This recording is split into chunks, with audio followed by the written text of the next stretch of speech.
During coverage of the Nashville school shooting, a woman interrupted a Fox News report to make an impassioned plea for gun control measures. Let's listen to that. I have been lobbying in D.C. since we survived a mass shooting in July. I have met with over 130 lawmakers. How is this still happening? How are our children still dying, and why are we failing them? Gun violence is the #1 killer of children and teens. It has overtaken cars.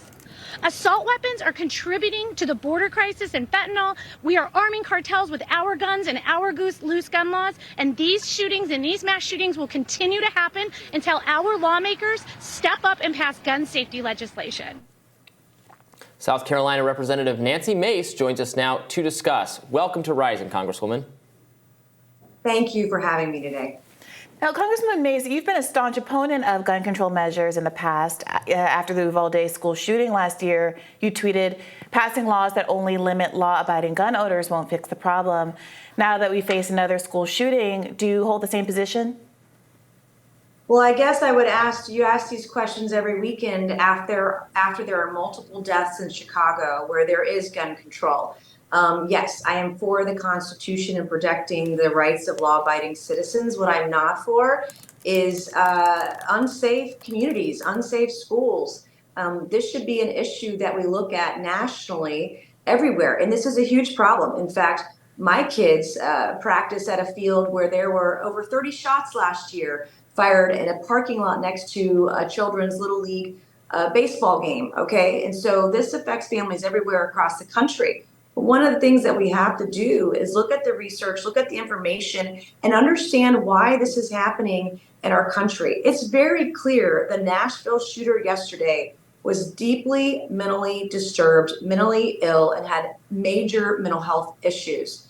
And so what are we doing to try to prevent someone who is a bad person trying to get a gun? Obviously, background checks, strengthening our background checks is one way to do that, and it is supported by the vast majority of Americans, whether you're Republican or Democrat. But in places where we have gun control, or we're talking about Chicago, for example, where you can't have a rifle like an AR-15, you're only allowed a 9mm pistol.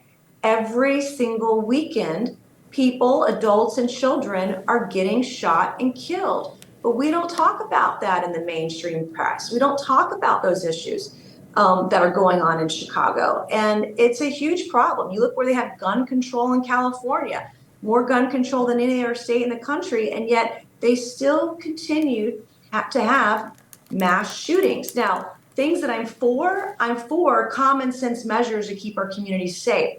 Was one of only a handful of Republicans last year that co-sponsored a Democrat bill called the Active Shooter Alert. I've looked at and questioned why we have multiple databases with criminal information when the FBI is doing a background check. Why is there not one database where you can know in 60 seconds where this is a bad guy trying to get a gun?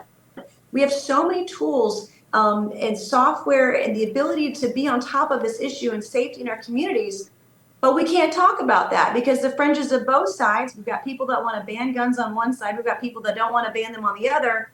But very few people are willing to meet somewhere in the middle and find what is that common sense solution that will keep our kids safe and keep our communities safe and keep guns out of the hands of bad guys. And so I've been working on this issue for a really long time, as a state lawmaker, now as a member of Congress, and it's deeply frustrating. The FBI, when they're doing a background check, they're only allowed to use a fax machine when talking to local law enforcement agencies. When Dylan Roof went to go get a gun and murder 9 Black church members at Mother Emanuel, that didn't need to happen. I think you're so right to point to how much agreement there is across partisan lines on common sense gun reforms. And I think it's really important also to focus on why there are so many gun deaths in places like Chicago. Fewer than half, only 4 in 10 guns that are involved in killings in Chicago originate in Chicago. One of the problems that they are experiencing there is that weaker gun laws in nearby states account for the majority of sourcing for gun deaths in the state. Additionally, it is also the case that if you look at gun-related deaths across states in America, they're overwhelmingly concentrated in states that have much weaker gun laws. So I wonder what you make of that and how you would go about addressing the concentration of gun violence in a place like Chicago, given how many guns come from other neighboring states. Yeah, I'm a very data-driven, research-driven person. So in the state of South Carolina, we have gun laws, we have open carry with a permit, concealed carry permit, et cetera. And we do have a significant number of people that are found with firearms illegally over the age of 21 to 39.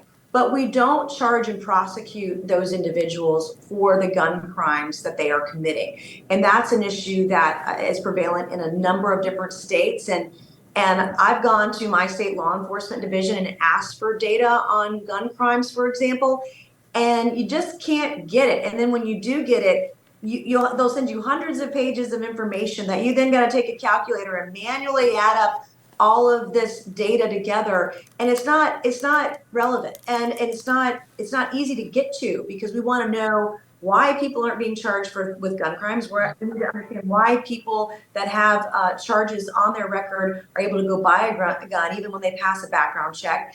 When in 2023 you have all this technology, you should know in 60 seconds whether this is a bad person trying to get a gun. And these are all things that people, whether you own guns or don't own guns, that's just a very common sense measure. And yet we can't even have this conversation in this country. We can't find that middle ground. And in fact, one of my colleagues in Texas, after Uvalde, Congressman Gonzalez, the party censured him for one of his votes that he felt was important to his community because of what happened there. And so we all take a different approach, but the minute that you want to talk about finding that middle ground, finding some common ground and common sense, you then get attacked by either side. And I see this as an issue on both sides. And I've been working on gun crime since I was a state lawmaker. I had a bill in the state legislature when I found out after Dylan Roof and after Parkland, Florida, that the state of South Carolina doesn't require all the different agencies that have criminal data, the court systems, the counties, the municipalities, SLED, state troopers. All these different agencies have different databases with criminal information, and they're not required to put it all in one place so that you can find out in 60 seconds what's going on with someone's criminal record. That doesn't exist in our state. It doesn't exist in most states. And that is a real problem when we're talking about strengthening background checks, when we're talking about getting guns out of the hands of people that will use them in mass shootings. And so it's a huge problem, but I think one of the things we can do is looking at our databases with criminal information. We're just unwilling to have that conversation. It's devastating, has devastating consequences in our country. I want to shift gears just a little bit, talk about another issue you've been very vocal on. Recently, you've written and spoken out about the abortion issue, saying that you believe that the Republican Party, some voices in it being too extreme on the issue, hurt the party in the midterms, and that you think most people would support a more middle ground approach. Can you elaborate on your thinking here? Yeah, this is a deeply passionate issue to me personally. I was raped at the age of 16. I dropped out of high school at 17. And just a few weeks ago, for example, there were 21 members of the South Carolina State Legislature that not only did they draft a bill, but they actually filed a bill that would criminalize women who had abortion and charge them with murder. And in the state of South Carolina, murder can mean execution. So you would, in a sense, the state, if it were to pass, and it'll never pass, thankfully, but they were going to give more rights to a rapist than the woman who had been raped. They were going to put women up for the death penalty who had abortions for any reason. And so you see these conversations happening and actual legislation being filed. And it's like, what the hell is going on here? This is not right. And certainly doesn't show any compassion to women. And we as Republicans, as a party, learn nothing from the midterm election if that is the playbook going forward. And in my issue, I represent a very purple district where independents outnumber Republicans and Democrats and independents outnumber the Republican Party 2-1 in my district. But the number one issue in my district right now is inflation. The number two issue is abortion. And our district went from mildly pro-choice pre-Roe v. Wade, and then it went to vast majority pro-choice after Roe v. Wade, because people can be pro-life but also not want the laws to change. And that's what we saw happening. And the Republican Party was tone deaf on this issue. It's going to hurt us in 24. It'll hurt our chances of winning the White House back. And we're going to be in a dogfight to win and keep the majority in 24 in the House. And I just don't understand why this is not an issue that is top of mind for lawmakers in D.C. and around the country that want to find that middle ground. the minute I start talking about birth control access for every woman, especially women that live in rural areas and don't have access to an OBGYN doctor, pro-life groups will stop talking to me. And that's what's happened to this conversation. And it's wild that this is where we are in 2023. Representative Mace, thank you so much for joining us today. Of course. And we'll have more Rising right after this.